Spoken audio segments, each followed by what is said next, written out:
श्री गणेशाय नमः। ओम नमो भगवते वासुदेवाय।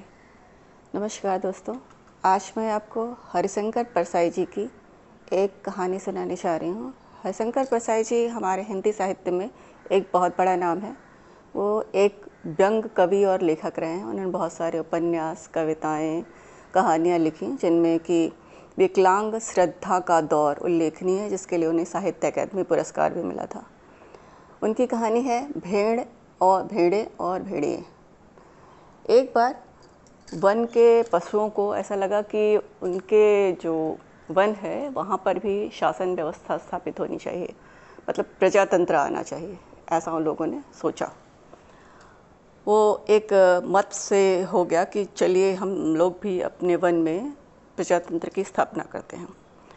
जिस वन की बात हो रही है इस कहानी में, उसमें बहुत सारी भेड़ें थीं जो कि बहुत ईमानदार, नेक, मुलायम, निर्दोष जीव थीं, जो कि घास खाते थे फूंक फूंक करके वो भी। तो भेड़ों ने सोचा कि चलो हमारे प्रतिनिधि आएंगे, जिनसे कि हम कानून बनाएंगे, हमारा डर दूर हो जाएगा, कोई भी हमें खाएगा नहीं, कोई हमें परेशान नहीं करेगा। फिर भेड़ियों ने सोचा कि ये तो हमारे लिए बड़ी संकट की बात है, क्योंकि हमारी संख्या बहुत कम है और अगर भेड़ों के प्रतिनिधि बन गए तो हमें तो घास खानी पड़ेगी या यहाँ से जाना पड़ेगा। जैसे जैसे चुनाव आता गया तो समीप आ गिरने लगा, तो भेड़ों को लगने लगा कि उनका खुशी होने लगी कि उनके प्रतिनिधि आएंगे, और भेड़ियों को डर लगने लगा। तो भेड़िया, उस जो मालिक था, उसने बहुत चिंता में हो गया। तो एक सियार आया, एक बूढ़ा सियार आया। उसने कहा, क्या हुआ मालिक, आप इतनी चिंता में क्यों हैं? सियार वो होते हैं जो भेड़ियों से नीचे तबके के होते हैं, जो वो शिकार करते हैं, मांस का उनका जो बचा रह जाता है उसको खाते हैं और अपना पेट भरते हैं, और फिर उनके भेड़ियों की जी हजूरी करके अपना काम चलाते रहते हैं। तो जो बूढ़ा सियार था, उसने भेड़िए को, जो सरदार था, उससे जाके बोला कि आप क्यों चिंता में हैं? तो उसने कहा कि आप अगर भेड़ों के प्रतिनिधि आ गए तो फिर तो हमारे लिए कोई जगह नहीं बचेगी, हमें यहाँ से जाना पड़ेगा। तो सियार ने कहा कि अगर उनके नहीं आए, हमारे आ गए तो कैसा रहेगा? तो भेड़िए ने कहा कि कैसी बात करते हो, उनकी जो परसेंटेज है 90 है और हमारी 10% है, तो कहाँ से हमारे प्रतिनिधि आ जाएंगे? तो सियार ने कहा, मालिक अब सर्कस में भर्ती हो जाइए। तो भेड़िए ने कहा कि नहीं, वहाँ तो भी शेर को लेते हैं या भालू को ले लेते हैं, हमारे लिए तो वहाँ कोई जगह ही नहीं है। फिर सियार ने कहा, आप अजायब घर में चले जाइए। अजायब घर मतलब म्यूज़ियम, वहाँ चले जाइए। तो भेड़िए ने कहा, नहीं, वहाँ भी जगह नहीं है, वहाँ तो आदमी रखे जाते हैं। अब बूढ़ा शेर ध्यान में गया, उसने सोचा, फिर बताया कि मालिक, अगर आपकी जाति का बहुमत हो जाए तो भेड़िया चिढ़ गया कि कैसी बात कर रहे हो? तो बोला कि आप परेशान मत होइए, मैं आपको कल तक बताता हूँ। दूसरे दिन बूढ़ा सियार 3 सियारों को लेकर के आया।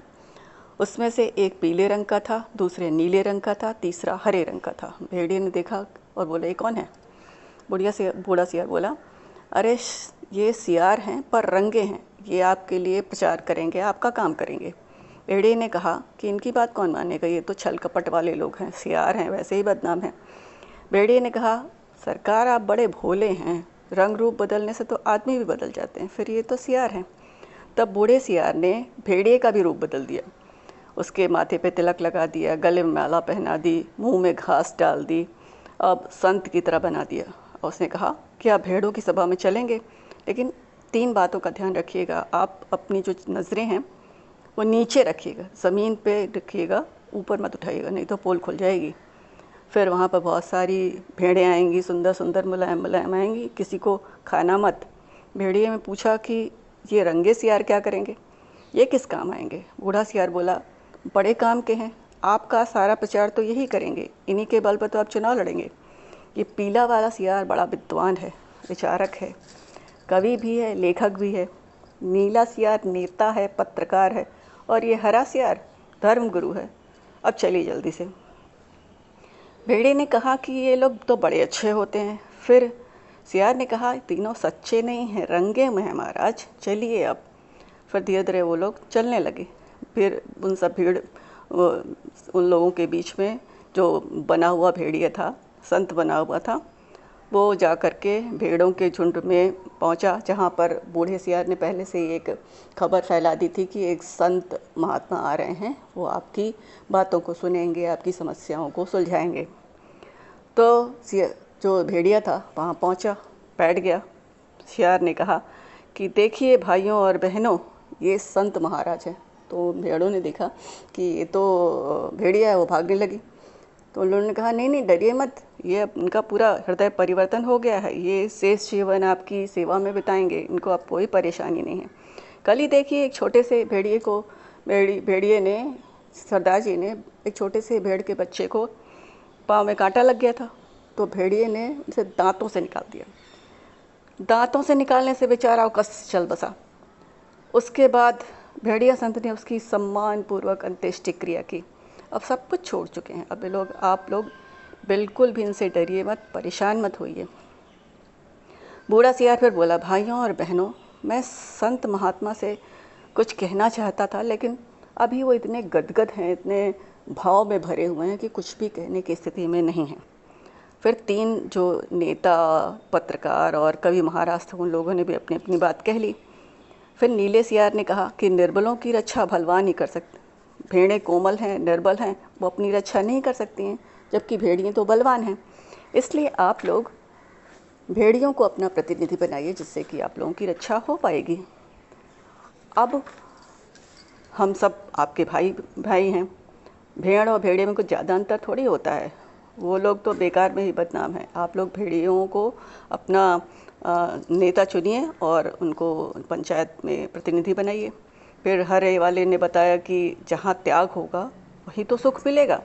इसलिए ये भेड़िया महाराज जो हैं परोपकारी संत हैं, मैं उनको प्रणाम करता हूँ। एक भेड़िए की कथा नहीं है, सब भेड़ियों की कथा है। सब जगह प्रचार हो गया कि इनसे बड़ा कोई उनका भेड़ों का रक्षक नहीं है, हित करने वाला नहीं है। जब पंचायत का चुनाव हुआ तो भेड़ों ने अपने हित की रक्षा के लिए, उन्हें लगा, बिल्कुल वो कन्विंस हो गए कि अब इससे बढ़ कर के हमारे लिए कुछ अच्छा नहीं हो सकता। तो उन्होंने भेड़ियों को अपना प्रतिनिधि बना दिया और पंचायत में भेड़ों के हितों की रक्षा के लिए भेड़िए प्रतिनिधि बनकर आ गए।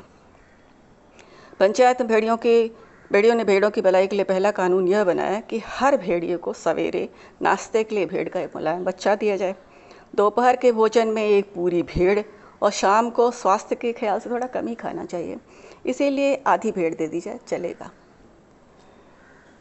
हरिशंकर परसाई जी ने व्यंग से क्या कहने की कोशिश की है, ये आप लोग समझ सकते हैं। मुझे बताइएगा कि आप लोग ने क्या समझा है, और मेरे चैनल को सब्सक्राइब कीजिए, लाइक कीजिए, शेयर कीजिए। जय श्री कृष्ण।